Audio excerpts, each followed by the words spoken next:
नमस्कार। ईरान के supreme leader Ayatollah Ali Khamenei की मौत के 6 दिन बाद एक ऐसा खुलासा हुआ है जिसने पूरी दुनिया को हैरान कर दिया गया। बताया जा रहा है कि ईरान के सुप्रीम लीडर खामनेई की मौत एक ऐसी मिसाइल से हुई है जो हमला करने से पहले अंतरिक्ष की सीमा तक पहुंचती है। तो कौन सी है ये मिसाइल और टारगेट ध्वस्त करने से पहले मिसाइल क्यों अंतरिक्ष की सीमा तक पहुंच जाती है, क्या है इसके पीछे की खास वजह, सब एक एक करके इस वीडियो में आपको बताते हैं। सबसे पहले आपको ये बता दें कि हाईटेक हथियार का नाम है ब्लू स्पैरो मिसाइल। इजराइल की सेना, इजराइल डिफेंस फोर्सेस यानी कि IDF के मुताबिक इस ऑपरेशन में करीब 30 मिसाइलों का इस्तेमाल किया गया और पूरा हमला इतना सटीक था कि ईरान को इसकी भनक भी नहीं लगी।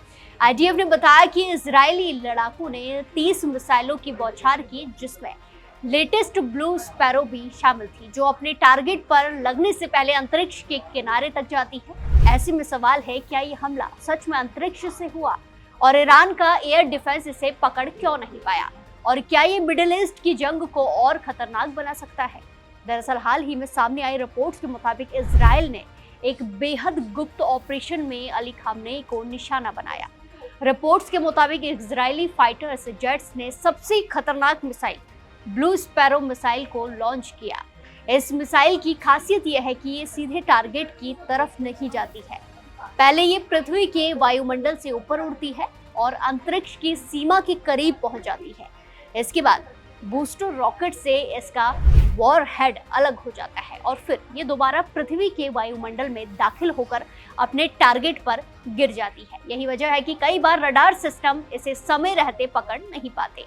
ये इजराइल की एक advance air launch ballistic missile है जिसकी रेंज करीब 2000 किलोमीटर बताई जाती है। वजन लगभग 2 टन है। इसका गाइडेड सिस्टम बेहद ज्यादा सटीक है। ये छोटे से छोटे टारगेट को भी निशाना बना सकती है। इस मिसाइल का विकास 2013 से किया जा रहा है। वहीं ये इस सीरीज की एक लौती मिसाइल नहीं है। इस सीरीज में 3 तरह की मिसाइलें शामिल हैं। पहली तो ब्लैक स्पैरो मिसाइल, दूसरी ब्लू स्पैरो मिसाइल और एक है सिल्वर स्पैरो मिसाइल।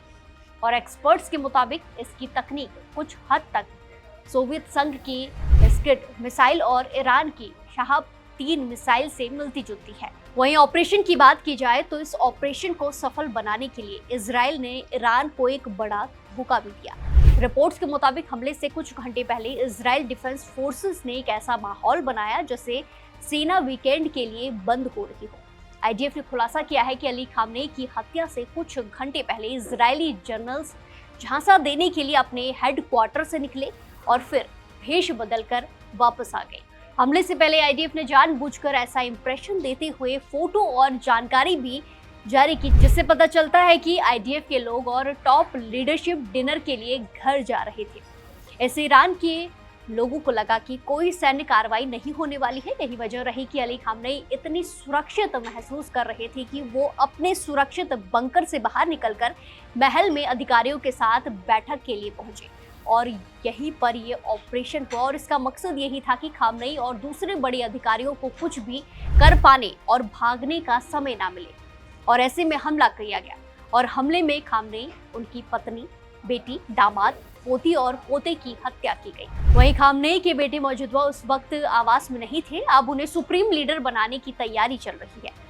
अब इस ऑपरेशन के बाद मिडिल ईस्ट में तनाव और ज्यादा बढ़ गया है। इसी तरह अगर ये संघर्ष और बढ़ा तो पूरे क्षेत्र में बड़ा सैन्य टकराव हो सकता है। इस पूरे ऑपरेशन से 3 बड़े संकेत मिलते हैं। पहला तो ये कि इजराइल की मिसाइल तकनीक अब उतनी उन्नत हो चुकी है कि वो दुश्मन के एयर डिफेंस को चकमा दे सकती है। दूसरा ये कि मिडिल ईस्ट की जंग अब पारंपरिक युद्ध से आगे बढ़कर हाईटेक मिसाइल और स्पेस टेक्नोलॉजी की लड़ाई बनती जा रही है। और तीसरा और आखिरी, अगर इसी तरह हमले होते रहे तो ये संघर्ष पूरे क्षेत्र को युद्ध में धकेल सकता है। तो इस जंग में नया खुलासा ये है कि एक ऐसी मिसाइल जो अंतरिक्ष की सीमा तक पहुंच जाती है, एक ऐसा ऑपरेशन जिससे दुश्मन को आखिरी वक्त तक भनक नहीं लगती, और एक ऐसा हमला जिसने मिडिल ईस्ट की राजनीति को हिला कर रख दिया है। फिलहाल के लिए इतना ही, फिर मिलते हैं नई वीडियो के साथ। नमस्कार।